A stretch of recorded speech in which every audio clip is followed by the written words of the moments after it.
വെള്ളപ്പൊക്കത്തിൽ നാശം നേരിട്ട വിവരം മറച്ചുവെച്ച് കാർ വിൽപ്പന നടത്തിയ കേസിൽ മലയാളിക്ക് അനുകൂലമായി ദുബായ് കോടതിയുടെ വിധി. കാറിന്റെ വിലയും നഷ്ടപരിഹാരവും ഉൾപ്പെടെ 3.25 ലക്ഷത്തോളം ദിർഹം പരാതിക്കാരന് നൽകാനാണ് കോടതി വിധി.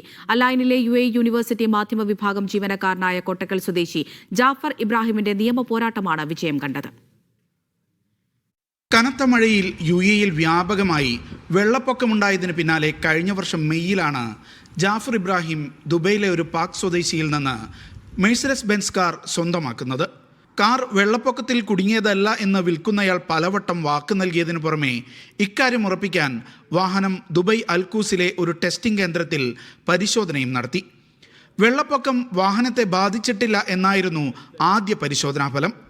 എന്നാൽ വാഹനം വാങ്ങി ദുബൈയിൽ നിന്ന് താമസ സ്ഥലമായ അലൈനിലേക്കുള്ള ആദ്യ യാത്രയിൽ തന്നെ തകരാറുകൾ കണ്ടു തുടങ്ങി. എൻ്റെ AC ഷട്ട് ഓഫായി. അങ്ങനെ ഞാൻ ഡയറക്റ്റ് നേരെ അലൈനിൽ ഗാരേജിൽ പോയി. AC ഫിക്സ് ചെയ്യാനാണ് നമ്മൾ പോകുന്നത്.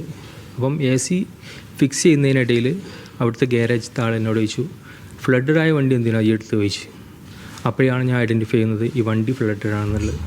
അപ്പോൾ ഫസ്റ്റ് ടെസ്റ്റ് ചെയ്ത അതേ സ്ഥലത്തേക്ക് ഞാൻ അലൈനിൽ നിന്ന് ഡയറക്റ്റ് വീണ്ടും ദുബൈയിലേക്ക് വന്നു. എന്നിട്ട് അവരോട് പറഞ്ഞു, വണ്ടി ഫ്ലഡഡ് ആണെന്ന് ഐഡൻറ്റിഫൈ ചെയ്തിട്ടുണ്ട്. അപ്പോൾ നിങ്ങൾ ഈ വണ്ടി മേക്ക് ഷുവർ ചെയ്യുക, നിങ്ങൾ ഫസ്റ്റിലെ ടെസ്റ്റ് ചെയ്തിട്ടുള്ളത് കറക്റ്റ് ആണെന്ന് മേക്ക് ഷുവർ ചെയ്യുക, അല്ലെങ്കിൽ ഞാൻ നിങ്ങൾക്കെതിരെയും ലീഗലി മൂവ് ചെയ്യുമെന്ന് പറഞ്ഞു. രണ്ടാമത്തെ പരിശോധനയിൽ വാഹനം വെള്ളം കയറിയതാണെന്ന് വ്യക്തമായതിനു പിന്നാലെ ജാഫർ നിയമ നടപടികൾക്ക് ശ്രമം തുടങ്ങി. എന്നാൽ സെക്കൻഡ് ഹാൻഡ് കാർ വിൽപ്പന രംഗത്തുള്ള മലയാളികൾ ഉൾപ്പെടെ നിരുത്സാഹപ്പെടുത്താനാണ് ശ്രമിച്ചത്.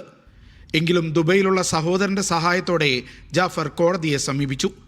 1.5 വർഷം നീണ്ട പോരാട്ടത്തിനൊടുവിൽ കോടതി അനുകൂല വിധി നൽകി. ഫൈനൽ വിധി എന്താണെന്ന് പറഞ്ഞിട്ടുണ്ടെങ്കിൽ, ശരിക്കും എനിക്ക് വണ്ടി കീപ്പ് ചെയ്യാം, പക്ഷേ വണ്ടിയുടെ പൈസ അവൻ തിരിച്ച് തരണം എനിക്ക്.